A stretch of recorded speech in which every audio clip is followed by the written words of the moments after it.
Ridha Allah subhanahu wa ta'ala adalah salah satu dari sifat. Nabi SAW mengatakan, laisa lil mu'min ayyudhilla nafsahu. Mukmin itu jangan sampai menghinakan diri. Sejarah hamba yang Allah sebutkan dalam Al-Quran, di antara tujuan besarnya adalah agar menjadi pelajaran. Assalamualaikum warahmatullahi wabarakatuh. Alhamdulillah hamdan katsiran tayyiban mubarakan fihi kama yuhibbu rabbuna wa yardah. Wassalatu wassalamu ala nabiyir rahmah wa ala alihi wa sahbihi wa man tabi'a hudahu ila yaumil qiyamah.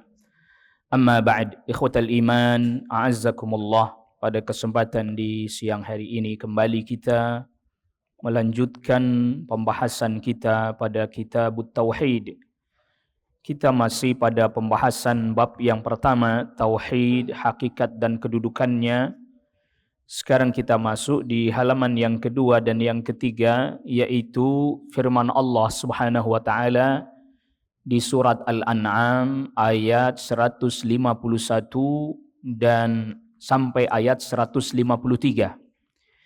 Ini adalah di antara dalil-dalil bukti bahwa tauhid adalah sesuatu yang paling utama, yaitu firman Allah Subhanahu wa taala, "Qul ta'alau atlu ma harrama rabbukum 'alaikum alla tusyriku bihi syai'a wa bil walidaini ihsana." Katakan, Allah perintahkan kepada Nabi Muhammad sallallahu alaihi wasallam, katakan, mari aku bacakan kepada kalian apa yang diharamkan oleh Rabb kalian atas kalian. Kenapa Nabi sallallahu alaihi wasallam katakan ta'alau, mari? Ini adalah seruan, ajakan kepada selain mereka yang bertauhid, mereka yang berbuat kesyirikan, apakah dari kalangan non ahlul kitab ataupun kepada ahlul kitab, yaitu al-Yahud wan Nasara. Mari aku bacakan kepada kalian apa yang telah diharamkan oleh Rabb kalian atas kalian. Jadi Nabi SAW mengharamkan sesuatu bukan atas dasar keinginan Nabi SAW, tapi atas apa yang diwahyukan oleh Allah Subhanahu wa taala kepada Nabi SAW. Maka Nabi katakan di sini, aku bacakan. Jadi Nabi SAW hanya membacakan saja. Yang pertama, alla tusyriku bihi syai'a. Jangan kalian menyekutukan Allah dengan satu apapun. Di ayat yang sebelumnya, yaitu yang di surat An-Nisa ayat ke-36, Allah perintahkan dengan redaksi wa'budullah, beribadahlah kalian hanya kepada Allah, wala tusyriku bihi syai'a. Dan jangan kalian menyekutukan Allah dengan satu apapun. Itu yang disebut dengan ayatul huquq. An-Nisa ayat ke-36. Di ayat ke-23 dari suratul Isra, ayat yang sebelumnya lagi, wa qadha rabbuka alla ta'budu illa iyyah. Allah Subhanahu wa taala telah memerintahkan dengan perintah yang telah ditetapkan, qadha.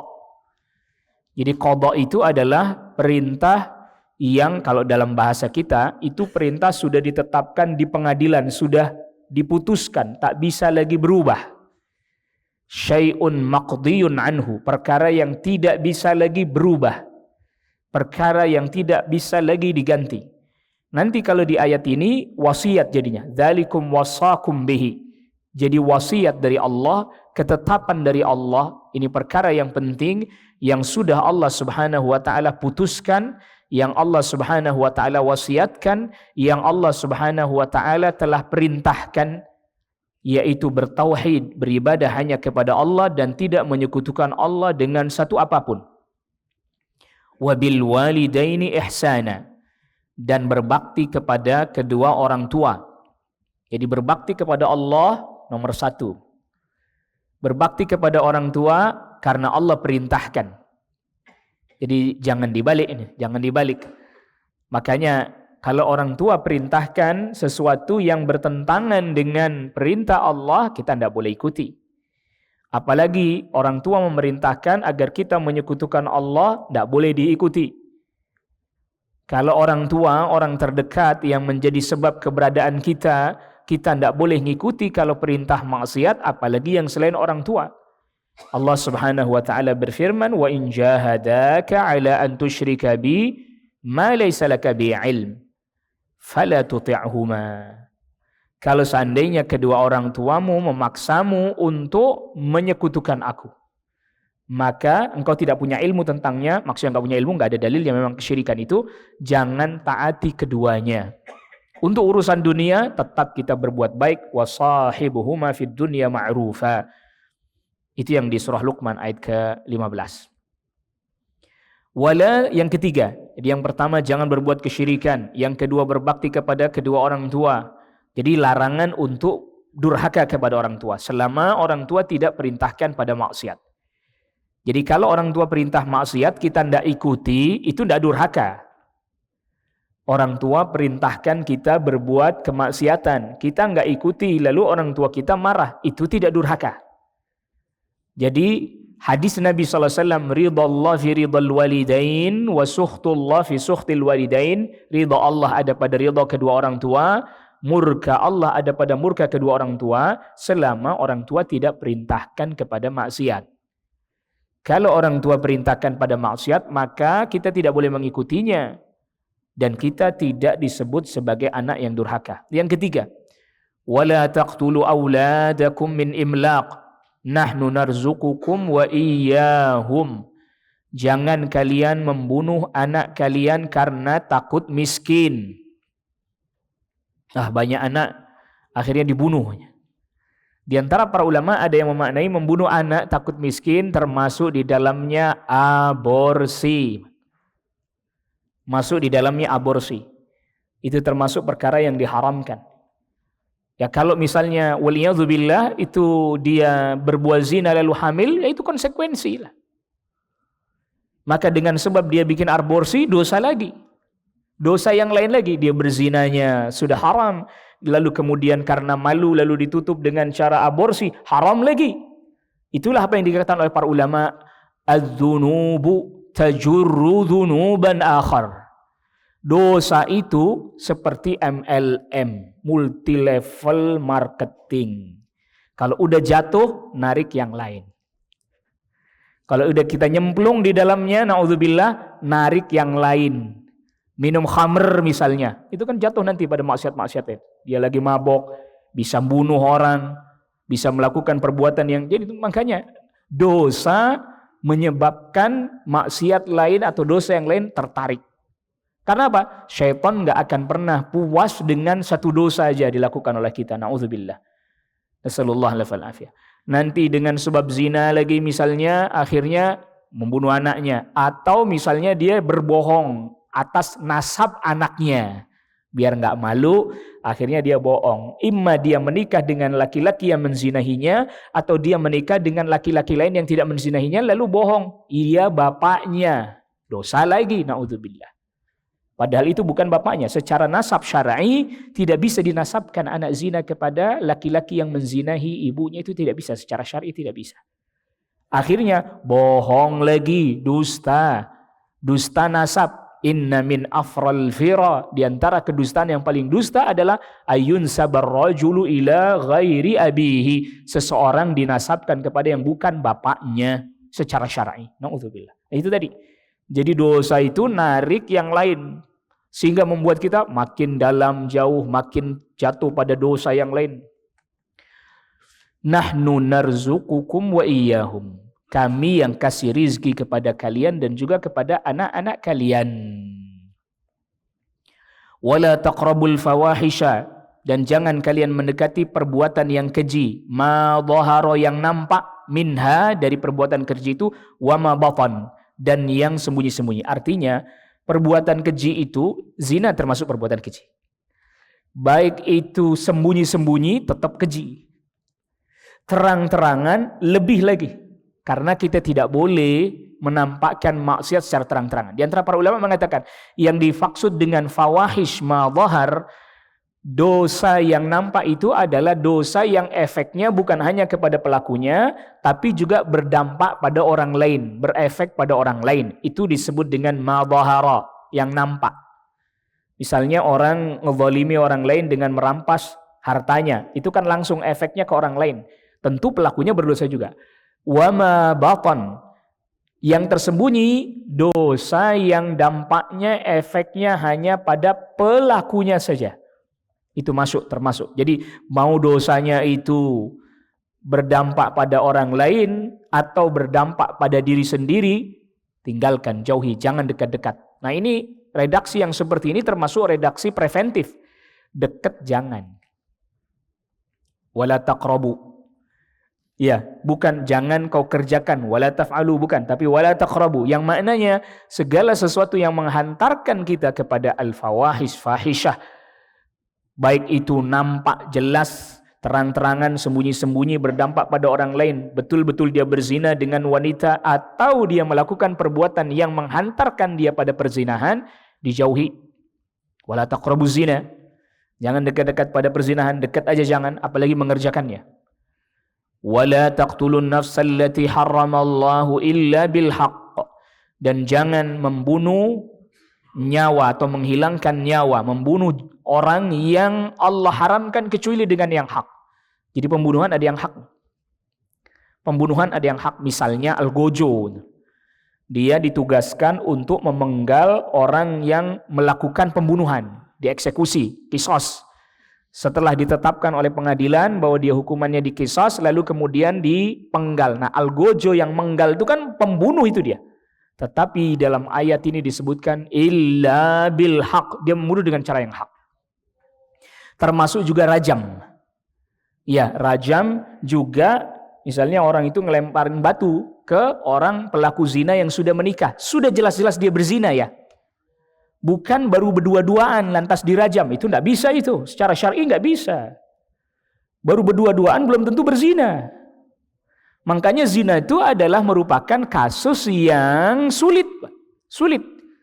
Kenapa? Kalau deliknya aduan, dia harus datengin 4 orang saksi laki-laki ngelihat langsung dengan mata kepalanya seperti timba masuk ember masuk sumur atau timba masuk sumur. Dan kalau orang soleh gak bakalan mau begitu kan. Masa ada satu orang lihat lalu dipanggil temannya, sini ngintip barang kan gak mau. Kalau orang soleh gak mau. Jadi susah itu dibuktikan.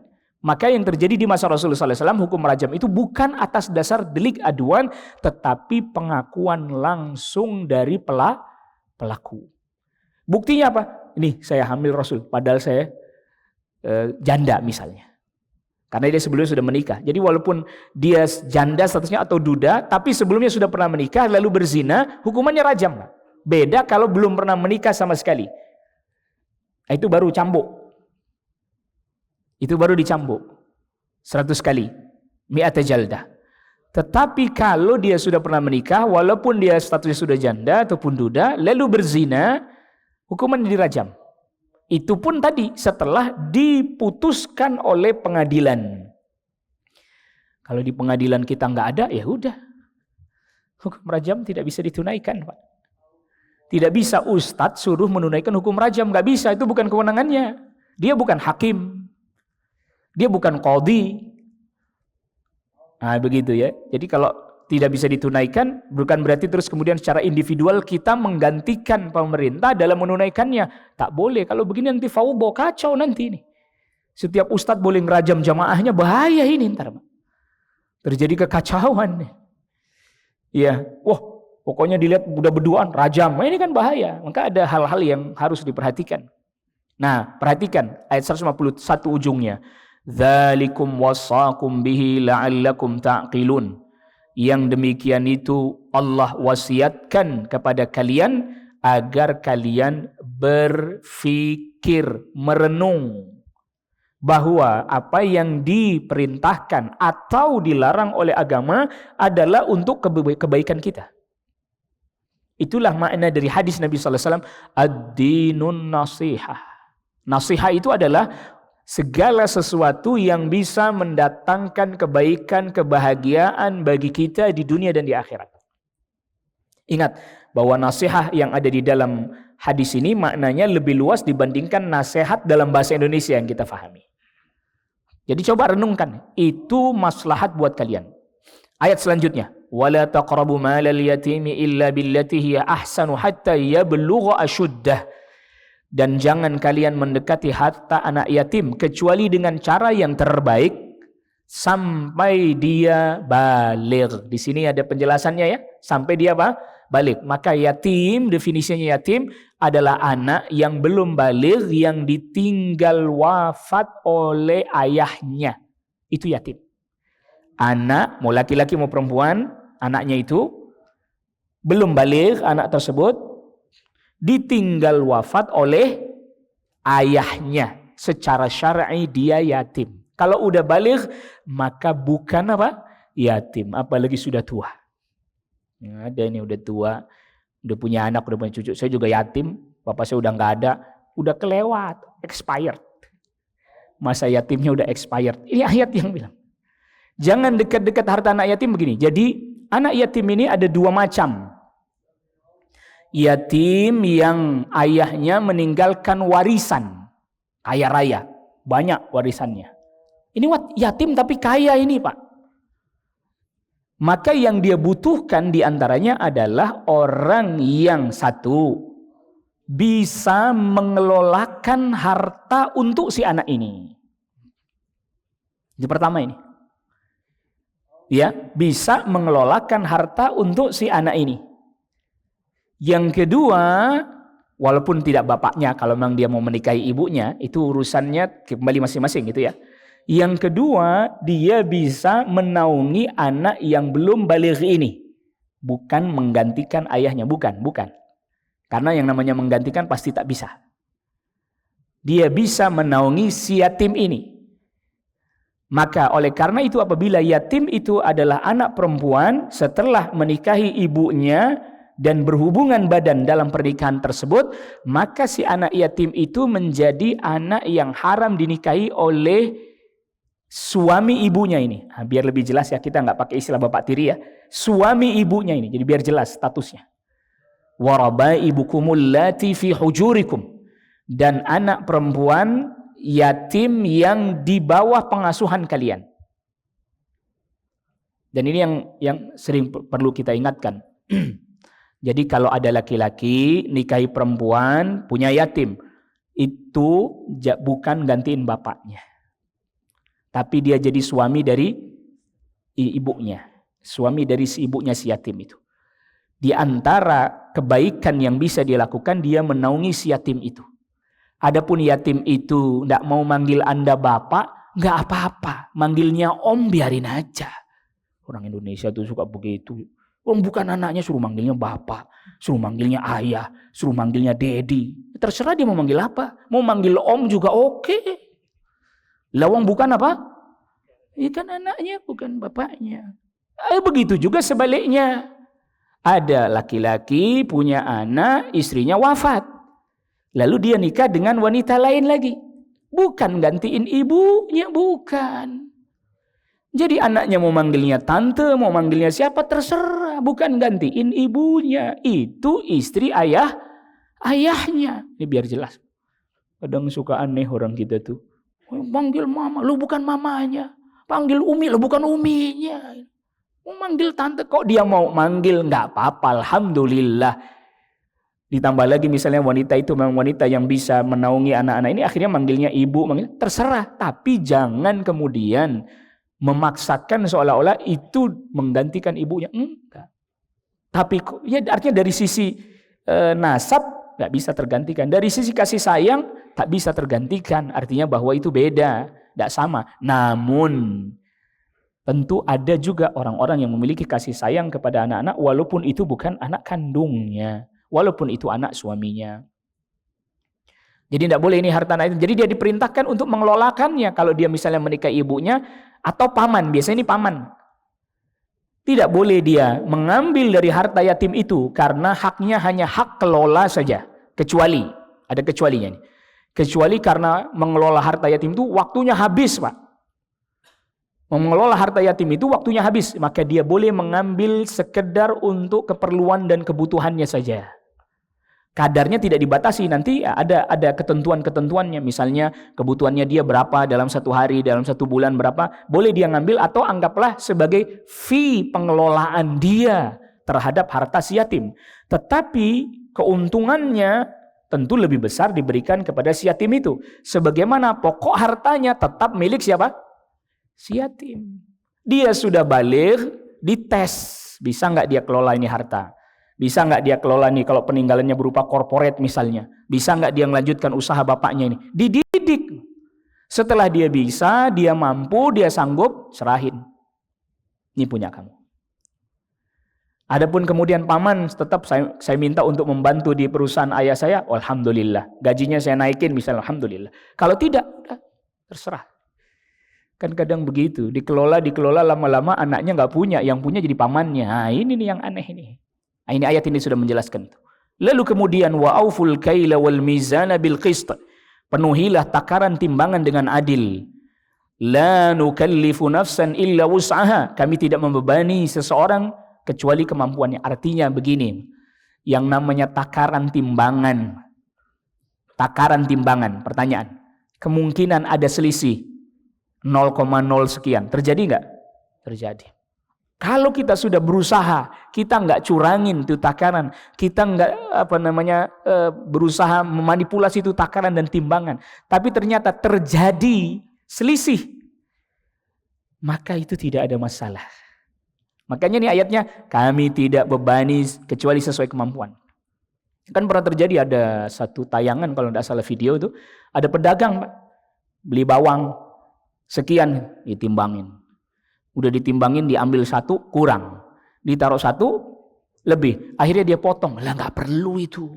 Tinggal lebih-lebih dikit, nggak apa-apa dah.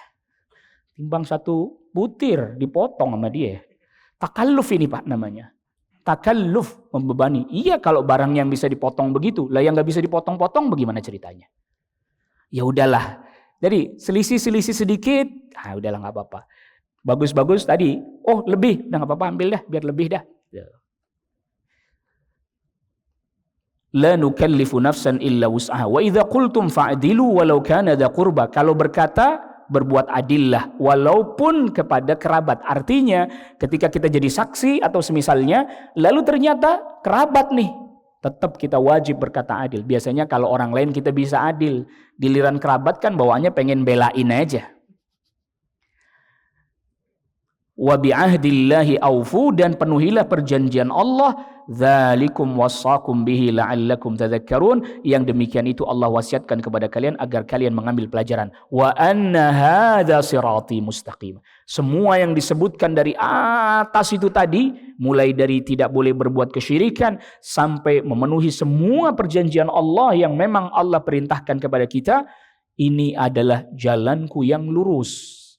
Fattabi'u, maka ikutilah, wala tattabi'us subula fatafarraqu bikum an sabili. Jangan sampai kalian mengikuti jalan yang lain, mencari jalan yang selain yang sudah disebutkan di sini, membuat kalian tercerai berai dari jalannya Allah.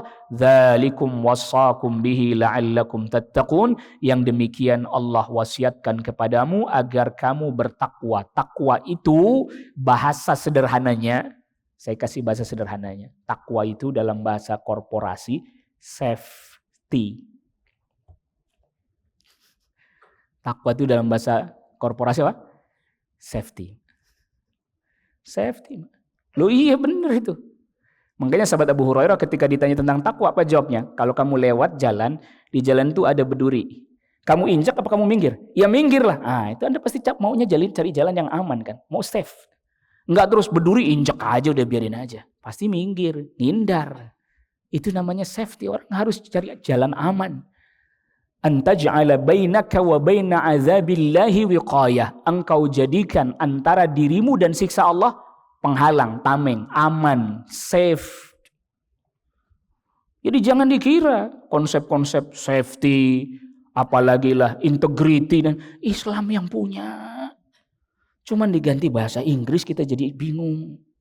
Iya kan? Integritas. Apalagi, macam-macam lah itu. Islam yang punya. Islam yang punya. Dengan bahasa yang berbeda memang bahasanya. Jangan kalian mengikuti jalan yang lain membuat kalian tercerai-berai dari jalannya Allah. Yang demikian Allah wasiatkan kepada kalian agar kalian selamat. Tuh kan? Bahasa lainnya tattaqun, agar kalian selamat. Instruksi kerjakan. Ada perintah kerjain, larangan apa? Tinggalkan. Bukan itu prinsipnya safety begitu kan? Ada instruksi begini, kerjain. Ada larangan begini, lakukan. Apabila ada instruksi yang mengarahkan kepada sesuatu, ikutin. Sampai ada ceritanya itu. Katanya. Nah, kan kalau udah katanya riwayatnya agak mulai nggak jelas. Tapi bisa dijadikan pelajaran. Ada orang Jepang katanya, orang Jepang ketika kejadian Titanic katanya, lagi-lagi katanya, riwayatnya perlu majhul, rawinya majhul. Katanya ada orang Jepang, ketika pas kejadian Titanic itu mau tenggelam, dia benar-benar ngikutin arahan. Diikuti sama dia arahan, termasuk naik sekoci. Bahkan dia kira emang harus begini kali ya. Dia kira nggak terjadi apa-apa. Akhirnya dia selamat dengan sebab itu. Ngikutin arahan, betul diikuti. Yang nggak ikut arahan lah itu tadi yang kocar-kacir, berantakan dan seterusnya. Islam begitu, menginginkan kita ngikuti arahan yang telah Allah tetapkan. Allah perintahkan ini, kerjakan. Allah larang ini, tinggalkan. Dan itu adalah jalan keselamatan di dunia dan juga di akhirat. Wallahu a'lam. Wa sallallahu ala nabiyyina Muhammadin wa alihi wa sahbihi wa sallama tasliman katsira. Subhanakallahumma wa bihamdik, asyhadu an la ilaha illa anta astaghfiruka wa atubu ilaik. Wassalamualaikum warahmatullahi wabarakatuh.